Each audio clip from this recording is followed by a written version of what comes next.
Ya, kita sudah dengar bersama pernyataan dari Hasan Nasbi yang mengatakan Indonesia tentunya dimanapun ada invasi, pasti pihak Indonesia, pemerintah Indonesia akan mendorong supaya terjadi deeskalasi. Bu Susi, kita tahu Indonesia ini merupakan negara anggota OKI, bahkan negara besar dengan mayoritas penduduk Islam dunia begitu ya.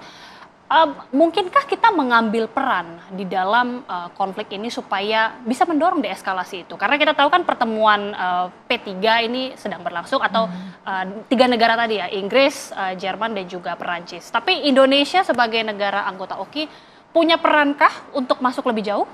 Anda bertanya pada guru nih ya, seorang dosen ya. Jadi saya keluar theoretical construct, oke? Okay.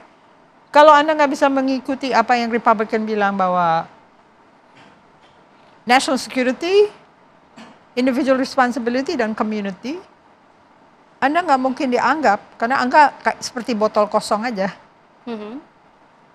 Amerika berideologi, inalienable right to life, liberty, and the pursuit of happiness. Itu ideologi kapitalisme mereka. The sky is the limit, oke? Cina, daratan, Politbiro, Partai Komunis, ideologi mereka komunisme.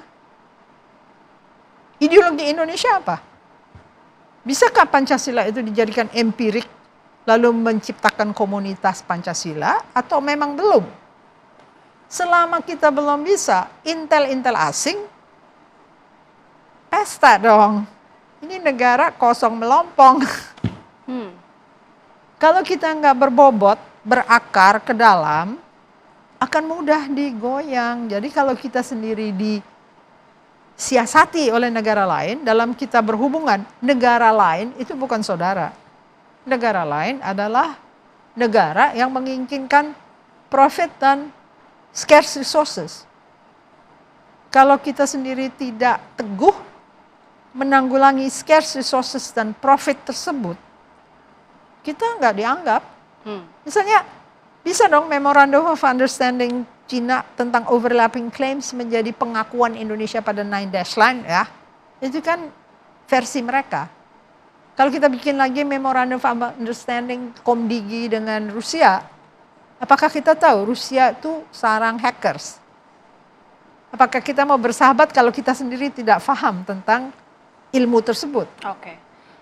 Indonesia ini kan sebenarnya cukup vokal, apalagi pada saat konflik yang terjadi di Gaza, peristiwa yang memilukan.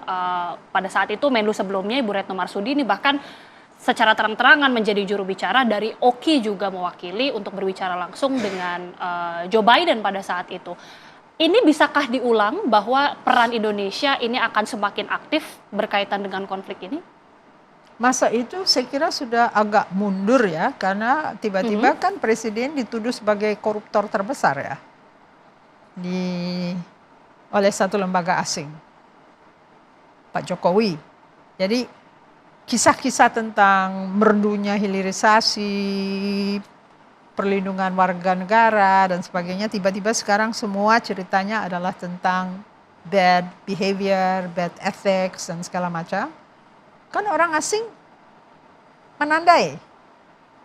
Kalau dia hanya harus membesarkan seorang pemimpin baru agar dia memperoleh keuntungan, dia lakukan itu, tetapi dia tahu isinya. Nah, kalau kita sekarang melakukan hal yang sama kepada Amerika Serikat, misalnya kita mengadu domba antara orang Korean American and African Americans, bisa nggak kita melakukan itu?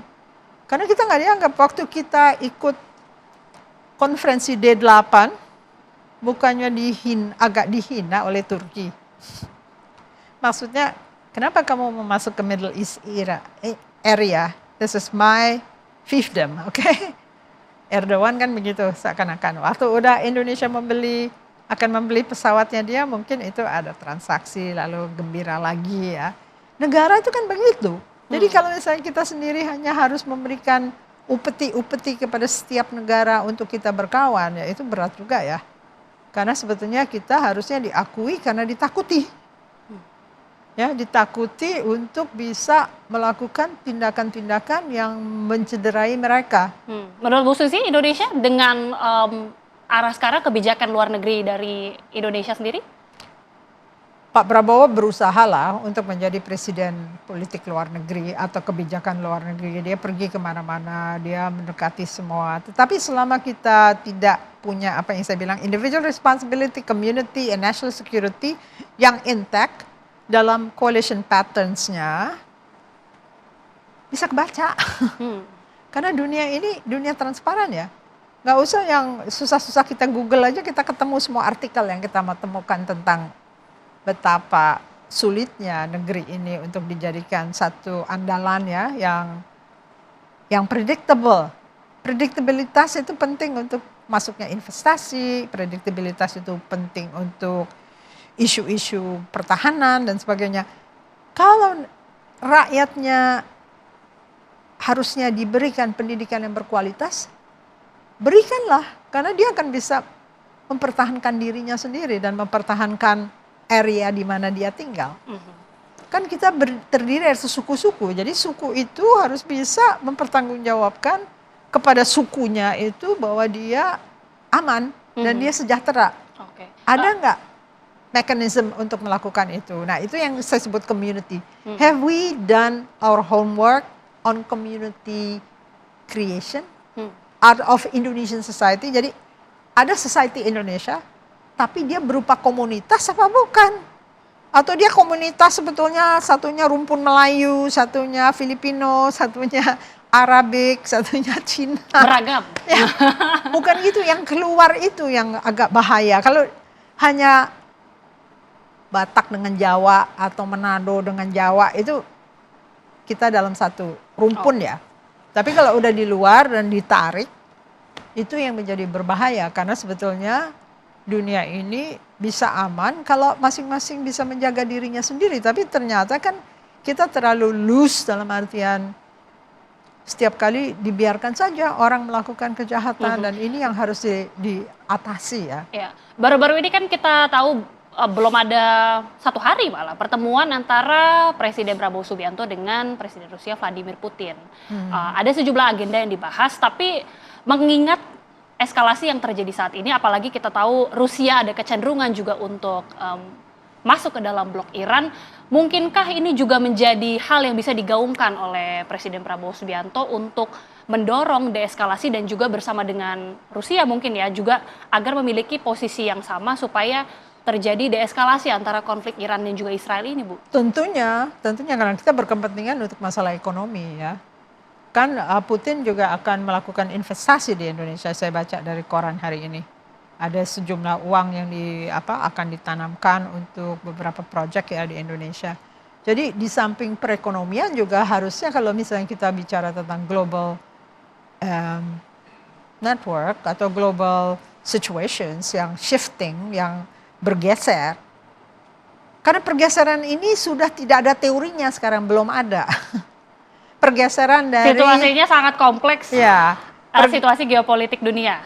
Pergeseran tentang makna heartland, world island, and dreamland digantikan oleh railway yang dilakukan oleh Cina untuk menembus pusat-pusat perdagangan yang tadinya tidak terbuka. Jadi tiba-tiba ada influx dari import, ekspor yang sebelumnya belum dirasakan oleh dunia. Jadi apakah itu mengganggu atau enggak? Ini belum ada theoretical framework untuk melakukan assessment ya. Kira-kira diukur ini akan berbahaya apa tidak. Nah, ini yang sebetulnya terjadi perebutan kekuasaan karena sebetulnya semuanya ini tidak bisa lagi diprediksi. Kan saya bilang, kalau dulu Marx politik atau real politik yang datang dari Eropa masuk ke Amerika menjadi structural realism atau realisme struktural dengan menghitung ada negara naik, ada negara turun. Sekarang ini udah agak susah untuk melihat apakah benar negara itu naik, apakah benar negara itu turun. Ya, untuk mencegah peperangan yang akan terjadi karena inflection point dari negara naik dan negara turun, inflection pointnya pasti berperang. Sekarang udah tidak bisa diprediksi karena masuknya negara untuk intrusi ke negara lain beda dengan waktu masa territorial state atau negara teritorial di mana dia tidak bisa ditembus. Sekarang ditembus oleh intel, ditembus oleh nuklir, ditembus oleh segala macam. Jadi tidak ada tidak ada border yang firm atau tidak ada batas negara yang wujud dan permanen. Karena semua bisa diintrusi. Nah, ini yang harus diperkuat oleh negara. Negara harus memperkuat patriotisme, solidaritas dalam komunitas Indonesia. Ini yang saya belum lihat. Hingga saat ini masih belum dilihat. Belum